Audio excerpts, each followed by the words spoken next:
Kamusta ka na, kapatid? Busy ah. Naalala mo ba nung bata ka? Ang lagi mo lang inaalala, ano kayang dadalhin sa akin ni Santa?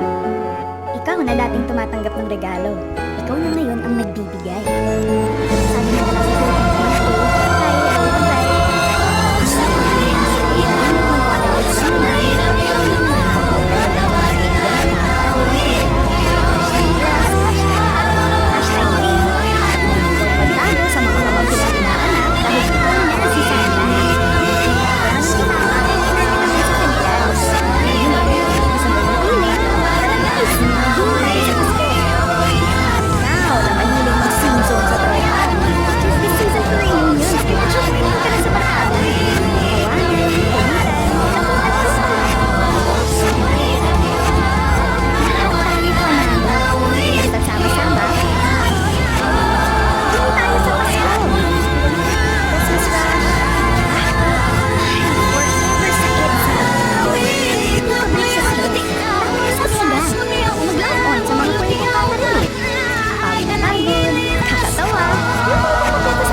magsaya, mag-celebrate, i-carry mo. Tara, kapatid! Game tayo sa Pasko!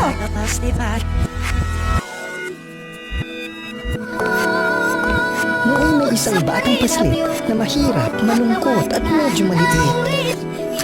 Lagi siyang mag-isa, walang kasakasama. Wala siyang kaibigan, kalaro o kapatid. Isang Pasko, kanyang nakita. Isa, dalawa, tatlong bolang pula. Pinulot niya ang mga ito at walang ano-ano, ang bata ay nakaramdam ng sigla. At dahil masaya siya sa kanyang ginagawa, mabilis siyang naging dalubhasa. Pagaling siya ng pagaling sa kanyang pagja-juggling, kaya marami siyang naging tagahanga. Daan maraming taon at nagbago na talaga ang ihip ng panahon. Ang dating bata ay naging matanda at ang mga fans niya ngayon ay milyon-milyon. Oo, mayaman na rin ang dating bata at hindi na tatlong bolang pula ang ginajagel niya, kundi bahay at lupa, sasakyang magara, bangko, building at barkada. Kamangha-mangha. Ngunit ang dating bata na ngayon matanda, hindi na masaya sa kanyang ginagawa. Pero tuloy pa rin siya sa pagja-juggle niya. Walang tigil, walang patumangga. Dumating na muli ang isang Pasko at naisip niya, hindi ko na kaya to. Napahod siya sa lupa at bumuhos ang luha. Anong gagawin ko?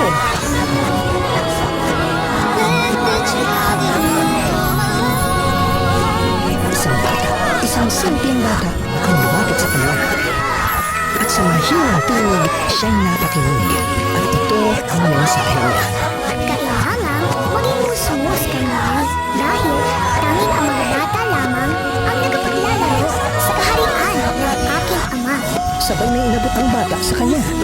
Isa, dalawa, tatlong bola na pula. Alam na ng dating bata ang gagawin niya. At mula noon, ang lahat ay naging sama-sama sa saya.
Maligayang Pasko po at maligayang bagong taon.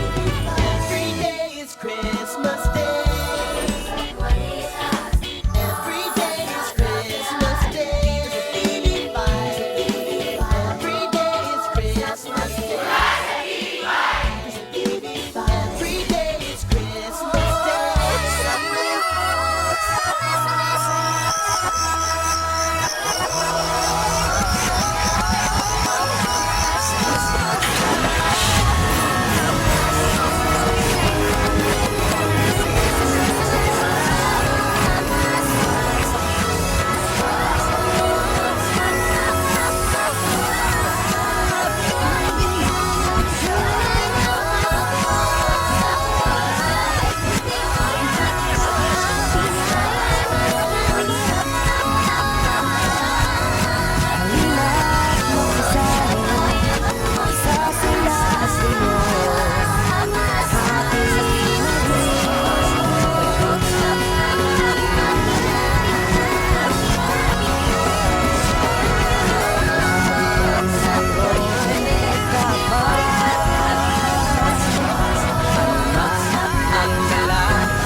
Nilimutat na siya.